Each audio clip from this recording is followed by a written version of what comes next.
And guess what? Angel Reese couldn't even make a damn layup to win the game. And I'm telling you right now, this is hella funny. Oh my God, this is super funny. This is more funnier than the video of the guy pretending to be Angel Reese. I mean, she literally hit the floor, put her hands over her head. Sorry, guys. Hit the floor, put her hands over her head like, oh my God, I messed up. Yeah, you messed up real bad, ain't you? That reaction right there tells you everything you need to know. Hands over her head, flat on the court, the weight of what just happened crushing down on her in real time. Angel Reese just missed a game-winning layup against Caitlin Clark's Indiana Fever. And in that exact moment, she knew she was about to become the internet's punching bag for the next 48 hours minimum. But here's what makes this so much worse than just missing a shot. This wasn't some contested fadeaway or a heavily defended attempt. This was a layup. The most fundamental shot in basketball. The shot you practice in elementary school. And she missed it with the game on the line, with a chance to get bragging rights over her biggest rival, with millions watching. The basketball gods have a cruel sense of humor, because the one person Angel Reese wanted to beat more than anyone else just watched her blow the opportunity. Game! Please take me through that fourth and overtime. They outscored 31-19. What changed in that at the end of the game? Wait, can you repeat that? At the end of the game, they outscored you 31-19 in the fourth and overtime. What was the difference in the game, you believe, at that point? I feel like we fought hard. I mean, I don't know. I just feel like we just came up short tonight. Notice who's not at that press conference. Angel Reese completely skipped talking to reporters after the game. And honestly, can you blame her? What are you supposed to say after that? How do you face the cameras when you know every single question is going to circle back to those final seconds? Her teammates had to carry that burden instead. They're sitting there trying to protect her, trying to redirect the conversation to team defense and effort and all the things coaches want you to talk about. But everyone in that room knows what the story is. Everyone knows why Angel's not there. And the absence speaks louder than any prepared statement could have. This is the Chicago Sky, a team that's been struggling all season, finally in position to steal a win against the hottest team in the league. They pushed Indiana to overtime. They had Caitlin Clark and the Fever on the ropes. And then it came down to one player, one moment, one shot. Angel Reese has been talking all season about her rebounding, her double-doubles, her impact on the game. But when it mattered most, when she had the chance to be the hero, the shot didn't fall. Competitive spirit degrade the sport.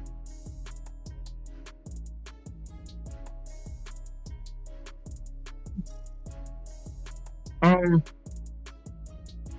mean, that's what we do. I mean, we come out, we play our heart out every night. Just like tonight, win or lose, like we give it our all for 40 minutes. I don't pay attention to narratives. I don't care about the narratives. I don't care what people say about my motor. I don't care anymore. Like, it's getting tiring. Like, we're paid to do this, and people make up narratives, and I don't care what they got to say. Like, I know what I give to my team every night. And as long as my team love me, the coaches love me. Listen to how defensive she gets here. I don't care about narratives. I don't care what people say about my motor. That's someone who absolutely cares and is trying desperately to convince herself she doesn't. When you truly don't care what people think, you don't spend 40 seconds explaining how much you don't care. The question was about passion and competitive spirit, and she immediately goes on the defensive, because she knows what people have been saying. She knows the criticism that's been building all season, and now, after missing that layup, after disappearing from the press conference, those narratives just got a whole lot louder. Here's the thing about being a professional athlete in the social media age. You can say you don't read the comments, you can claim you're focused only on what your teammates and coaches think, but that's almost impossible to actually do.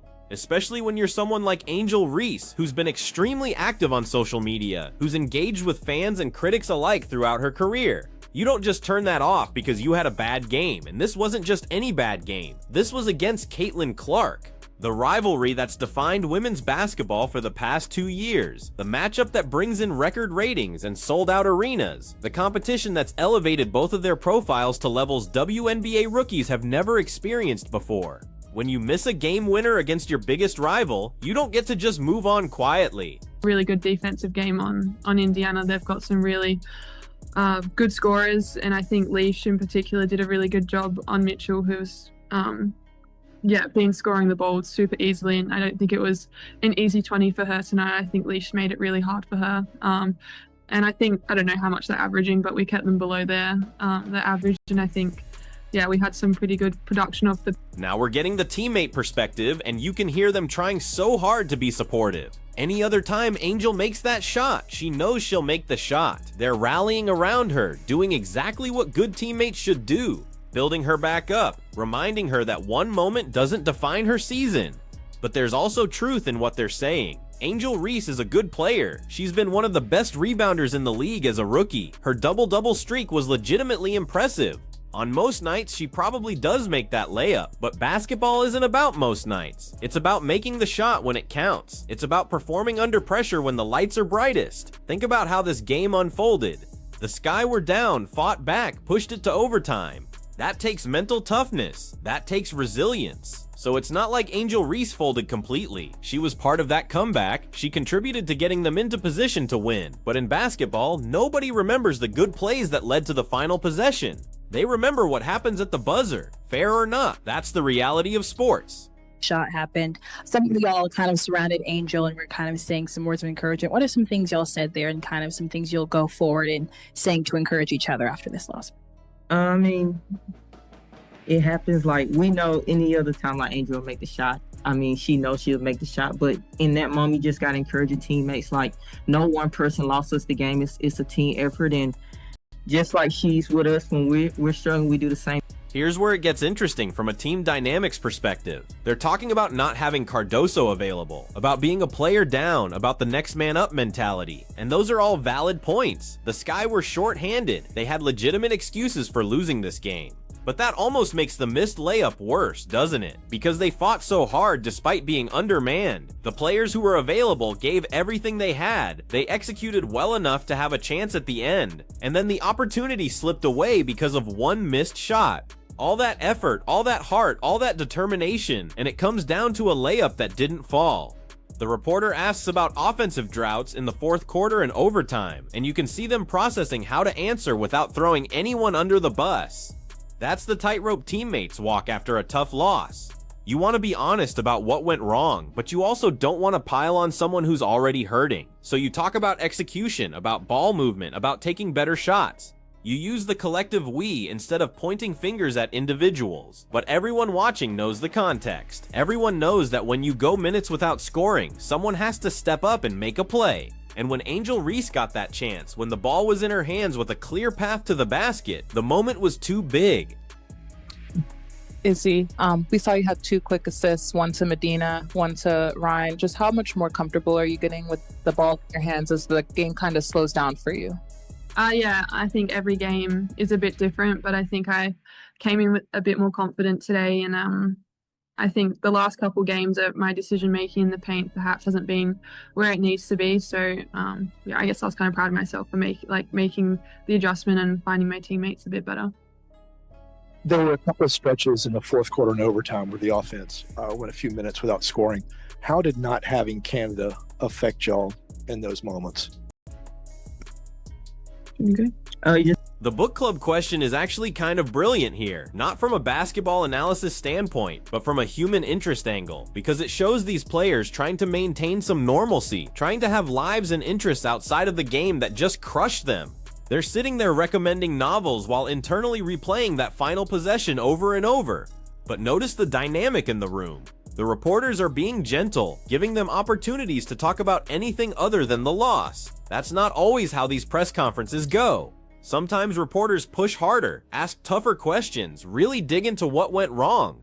But there's almost a sense of mercy here, like everyone recognizes that Angel Reese's absence has already told the story, and there's no need to torture her teammates about it. Still, the questions keep coming back to the game. How could they not? You can ask about book recommendations and team camaraderie, but eventually someone has to address the elephant in the room. Someone has to ask about that final shot, about what was said in the huddle afterward, about how the team moves forward from this. Y'all good? Thank you. So as you guys heard there, Angel Reese wasn't there, and I'm telling you right now, they can keep all the sneak dissing. It is what it is. It's Fever in 5. Get down in the comment section. Let me know y'all thoughts about this. Keep them bills on. And until next time, dog, shake the haters off. And here's the final piece. The reporter asks directly about what the team said to Angel after the miss, and the answer is exactly what you'd expect. It's a sisterhood. We love each other. We support each other. No one person lost us the game. All of that is true. All of that is the right thing to say, and you can tell they genuinely mean it. These aren't just empty platitudes. They really are trying to protect their teammate, to shoulder the burden collectively, to make sure Angel knows she's not alone in this. But here's the brutal reality of professional sports. No matter how much your teammates support you, no matter how many times they tell you it's not your fault, you still have to live with missing that shot. You still have to watch the film. You still have to see the replays on social media. You still have to read the headlines and hear the commentary and face the questions the next time you step on the court. I don't know what it is, but this weekend has to be one of the worst weekends ever for Angel Reese, bruh. I mean, she became a meme last game. She became a super duper meme this game. And all I got to tell you is, Caitlin Clark truly gets the last line. So let's talk about what this actually means for Angel Reese moving forward, because this moment is going to define how people view her for a long time. And that's not fair, but it's reality. The comparison to Caitlin Clark is unavoidable here. Remember when Clark missed those free throws late in the game earlier this season? The internet had a field day with that too. People questioned her clutch gene, her ability to perform under pressure, all the usual criticism that comes when a star player fails in a big moment. But here's the difference. Caitlin Clark has had multiple opportunities since then to prove she can deliver in crunch time. She's hit big shots. She's made the plays that matter. She's shown that one failure doesn't define her. Angel Reese now has to do the same thing. She has to get back out there and prove that missing this layup was an aberration, not a pattern. She has to show that she can handle the pressure, that she can be trusted in clutch situations, that she belongs in those moments. And the problem is, the opportunities to prove that don't come around every game. You might not get another chance at a game winner for weeks or months. So this moment sits there, unresolved, until she gets the opportunity to write a different ending. Think about the mental aspect of this. The next time the Sky are in a close game, the next time Angel Reese touches the ball in the final seconds, what's going through her head? Is she thinking about basketball fundamentals, about footwork and follow-through? Or is she thinking about that missed layup against Indiana? Is she seeing the memes, hearing the criticism, feeling the weight of expectations? Sports psychology is real. Confidence is fragile, especially for young players who haven't been through these situations before. Angel Reese is a rookie. This is her first season in the WNBA. She's dealing with a level of scrutiny and pressure that most athletes never experience. And now she's got this massive failure attached to her name, this viral moment that's going to follow her around. But here's where it gets interesting. This could actually be the best thing that happens to her development. Not because failure is fun, or because struggling builds character in some cliche sports movie way, but because she now knows what it feels like to fail on the biggest stage. She knows what it's like to have the whole world watching when you come up short, and if she can process that, learn from it, come back stronger, then she'll have developed a mental toughness that you can't teach in practice. Look at the great players in basketball history. Almost all of them have stories about big misses, about crucial failures, about moments when they let their team down. Michael Jordan got cut from his high school team. Kobe Bryant airballed multiple shots in a playoff game as a rookie. LeBron James disappeared in the fourth quarter of the 2011 finals. Those failures didn't destroy their careers. They became fuel. They became motivation. They became the foundation for future success. The question is whether Angel Reese can do the same thing. Can she take this embarrassment, this public failure, this viral moment of defeat, and turn it into something productive? Can she use it as motivation to work harder, to get better, to prove everyone wrong? Or will it become a mental block, a moment she can't move past, a wound that never fully heals? Her teammates are trying to help. They're saying all the right things, providing support, making sure she knows the loss wasn't entirely on her. And that's valuable. Having people in your corner matters. But ultimately, Angel Reese has to do the internal work herself. She has to decide how this moment shapes her, whether it breaks her or makes her stronger. And then there's the Caitlin Clark factor, because you know Clark saw what happened. You know she's aware of the memes, the jokes, the criticism directed at Reese. And while she's too classy to publicly gloat about it, there's no way she doesn't feel some satisfaction. That's human nature. When your rival fails in a big moment, especially a moment where you could have been the one who lost, you feel relief, you feel vindication, you feel like maybe the basketball gods are on your side after all. The rivalry between these two players has been the best thing to happen to women's basketball in years. It's brought attention, ratings, sold-out arenas, mainstream media coverage. But rivalries are built on moments like this. They're built on one player succeeding where another fails. They're built on contrasts and comparisons and debates about who's better. And right now, in this specific moment, Caitlin Clark has the upper hand. That doesn't mean Angel Reese can't change the narrative. That doesn't mean this rivalry is over or that Clark has won permanently. Sports are cyclical, momentum shifts, players grow and improve and have their own moments of triumph. But right now, today, this week, Angel Reese is the one dealing with the fallout, while Caitlin Clark gets to enjoy the victory. The internet has been absolutely ruthless, as expected. The memes started immediately. The jokes, the comparisons, the exaggerated reactions. That's what happens in viral culture. One moment gets captured, gets shared, gets turned into content for millions of people who weren't even watching the game.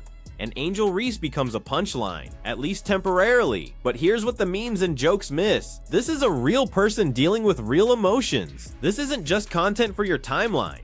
This is a 21-year-old athlete who just experienced one of the worst moments of her career in front of millions of people. The fact that she didn't talk to reporters afterward shows how much it affected her.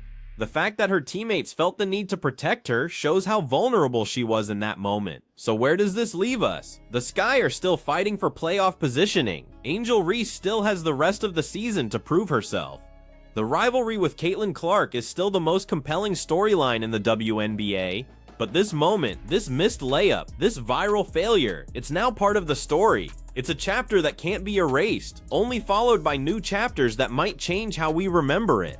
The next time these teams play, the arena will be packed, the ratings will be huge, and everyone will be watching to see how Angel Reese responds. Does she come out aggressive, trying to prove a point?